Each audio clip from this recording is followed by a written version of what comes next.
Entrepreneur Helpful Hints. Welcome to 9-Figure Hub. Today I'm very excited because what you're about to learn will change the way you look at entrepreneurship. You've read about some of the qualities of entrepreneurship so far. Practice makes perfect is a maxim that applies to everything in life, especially when it comes to running a business. Although theoretical knowledge might assist you in avoiding blunders, nothing beats hands-on experience in determining what works best for you. You've got the proper passion, the ideal business model, and all the necessary talents. But before you take the leap of faith, make sure you're prepared in other ways. In this video, I'm going to share with you helpful hints to be successful in running a business as an entrepreneur. Here are 5 helpful entrepreneurial strategies for a successful business. 1. Commitment and sacrifice. It takes a lot of commitment and sacrifices to get a business off the ground and keep it running properly.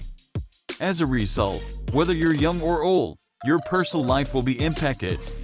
Family and friends must be supportive because they must understand what it takes to establish a business and the impact it will have on your family. Many of you may opt to work a 9-to-5 job during the early stages of beginning a business. This implies that all of your spare time must be dedicated to the operation. Your health will suffer as a result of your entrepreneurship. Being lean and mean is beneficial to your business, but it often means working longer hours to complete tasks that you would pay others to complete. As a result, you must be in peak physical and mental shape to survive those 14+ hours in the office, 6 days a week. Your health will be taken care of by proper nutrition and a regular workout routine. It's difficult to celebrate achievement while laying in a hospital bed. 2. Recognize your strengths. Know your business's strong points and delegate the rest of the work to others. Many business entrepreneurs believe they must be capable of doing everything. This is clearly not the case. Though it is sometimes good to be well versed in all aspects of the business. In case somebody becomes ill, having a team where you are the weakest link is not a terrible thing from an entrepreneurial standpoint. You must also be aware of your comfort zones in addition to your strong areas. Here are a few questions to know your comfort zones. Do you feel at ease as the supervisor of staff who is older than you? Do you have to deal with your employees' various personalities? How do you deal with money and make financial decisions?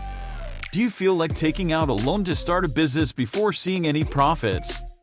Wait a few years to see enough earnings to give you a stable paycheck. These are just a few things to keep in mind, and you should have a backup plan or two ready in case you come across any of them down the line. 3. Be prepared to lose. Good ideas, a little luck, money, and a lot of hard work are required to become a successful entrepreneur. 90% of successful individuals fail, implying that in order to acquire anything, earnings, equity, etc., you must first lose something, your initial investment. Russell Simmons, the founder of Fat Farm, lost $10 million in the first 5 years of the company. Russell Wendell Simmons is an American entrepreneur, record executive, and writer. He co-founded the hip-hop label Def Jam Recordings and created the clothing fashion lines Fat Farm, Argyle Culture, and Tantris. Simmons' net worth was estimated at $340 million in 2011. However, you don't need a lot of experience or money to be a great entrepreneur, but you do need passion and perseverance. An ordinary entrepreneur is distinguished by his or her ability to turn ordinary ideas into profitable ventures. This talent or gift distinguishes them from others. Most start with very low resources and work hard to outperform their opponents. Moves must be made quickly, and sound decisions must be made in order to increase market share and move ahead of larger competitors. Although they vary in age, gender, and color, it is simple to identify an entrepreneur and their company. They may become more wealthy as a result of their ideas, but the initial goal is to identify regions that are underserved and change the way things are done. An excellent idea isn't the same as a fantastic chance. You'll save time, effort, and money if you know the difference. The entrepreneur establishes a vision and guides the company through its ups and downs in order to achieve that vision. Becoming an entrepreneur is a terrifying, thrilling, and exciting experience all at the same time. However, before you can become one, you must first comprehend the concept of entrepreneurship. Social, home-based, virtual, traditional, and other sorts of entrepreneurs exist. The commonly used definition of entrepreneurship is the creation of a new business or the acquisition of an existing one in order to respond to identified opportunities. You should be aware that the majority of new enterprises fail. The most successful people are those that are not scared to try new things and learn from their failures in order to improve. The technique or method that an entrepreneur or a small business owner wants to instill for the expansion of the firm is the distinction between them. Small business owners would prefer their company to remain small and geographically restricted, earning only a few $1 million over the course of their existence. Entrepreneurial companies aim to make millions in the first 3 years and expand internationally by taking advantage of every opportunity. Other traits might include being focused, prone to the invention, and creating new values to shake up the market. Small businesses create the most jobs in America, while entrepreneurs create the majority of new jobs. 4. Use youth advantage. You're still a youngster, so focus on your academics. Experience is required in the corporate world. People will give you a variety of reasons why you shouldn't start a business, all with the best of intentions. But before you swallow it all, consider Bill Gates, who dropped out of Harvard to found Microsoft; Michael Dell, who dropped out of Texas to found Dell; Milton Hershey, who opened his first candy shop at the age of 18; Fred Smith, who received a C on his FedEx business plan while at Yale and decided to start his company anyway; Steve Jobs, who dropped out of Reed University to found Apple; and William Hewlett and David Packard, who founded HP out of a garage after graduating from Stanford; or thousands of other young people who have established and grown successful businesses. What if they had been persuaded by these flimsy arguments and backed out of their business plan? We'll have to live without Dell, Microsoft, HP, Hershey's, FedEx, or Apple. Oops. Or horror. The best strategies to sway the deck in your favor are: adults have lower expectations of young people, which you can take advantage of. It's fine if you aren't completely polished. It will be easier to gratify clients and gain media attention with little effort. Because there is less competition from other students, your narrative will be more press-worthy, scholarship-worthy, competition-worthy, client-worthy, and award-worthy. May charitable organizations and individuals encourage young people's efforts. The first place to look is your school, which is likely to have teachers with contacts in the business sector who may assist you. Parents' income is often a source of income for students. Even if it isn't always consistent, it gives you something to keep an eye out for. If your business collapses when you're young, you won't go hungry. Your academic work will benefit from the practical knowledge you get through running your firm, and vice versa. Some colleges will give you academic credit for conducting an independent study of your company. You can also use your business to inspire class projects.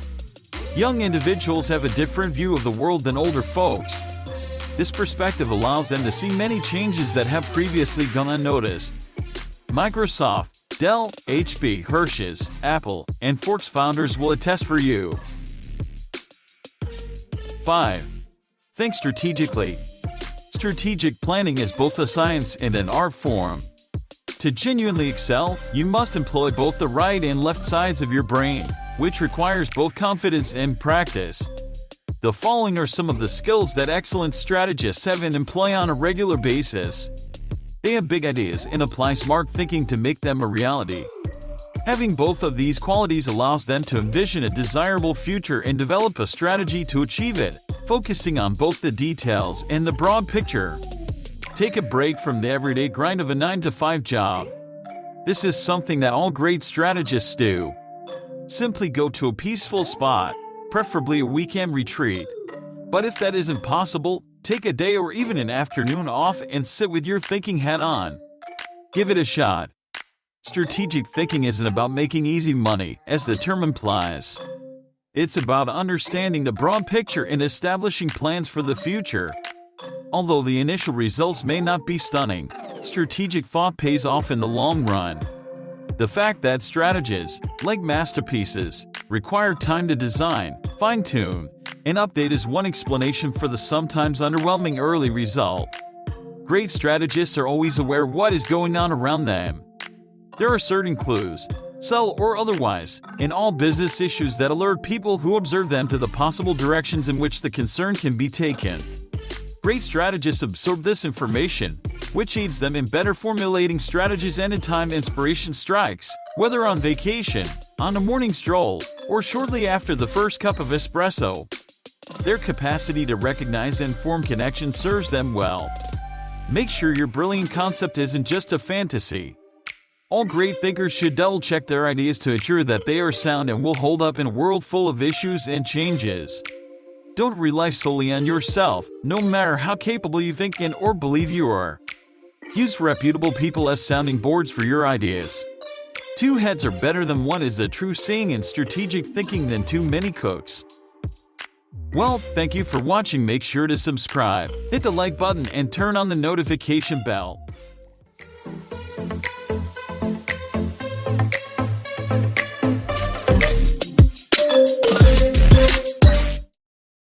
The first rule of success is to have a vision. If you don't have a vision for where you're going and a goal for where you're going, you'll just float around and never go anywhere. It's as if you could own the best ship on the planet. You can own the best plane on the planet. It would just float around if the pilot or captain had no idea where they were going. It wouldn't go anywhere and would most certainly wind up in the incorrect spot. I'm not sure what you're talking about when you say you have a dream. I don't care how frustrating it has been for you as you work toward that dream. But here's what I know. The dream that you're holding in your head is achievable to see. We can't always declare, I can accomplish it. But we can say, it's feasible that I can have my dream if we sprint toward it and work on it day in and day out. I've discovered that nothing great in life is worth having until you take risks. You will, first and foremost, fail at some point in your life. Accept the fact that you will lose, embarrass yourself, and fail at something. So, here's something to think about. Don't be afraid of failing. There's nothing wrong with failing. To ascend that ladder, you must first fail. I'll say it again. If you don't fail, you're not really trying. You're not even trying to get something you've never had. If you don't fail, something must be done. You've never done it before. What is not the case is that if you fail, you stay down. Whoever stays down is a loser. But winners will fail and get up again and again until they succeed. What I'll tell you is that working on your dreams will bring you a lot of disappointment, failure, suffering, setbacks, and defeats. But in the process of doing so, you'll learn some things about yourself that you didn't know before. What you will discover is that you possess brilliance. What you'll discover is that you're more powerful than you can ever imagine, that you're stronger than your circumstances, and that you don't have to live your life as a victim. If you want to make your dream a reality, the people who are chasing their dreams know that it's possible, that it's necessary, that you're relentless, that you have a plan of action that you created. The people who are living their dreams of finding winners to attach themselves to the people who are living their dreams of the people who know that it is up to them to decide whether or not it will happen, and they are resolving within themselves. It isn't over yet, until I'm victorious.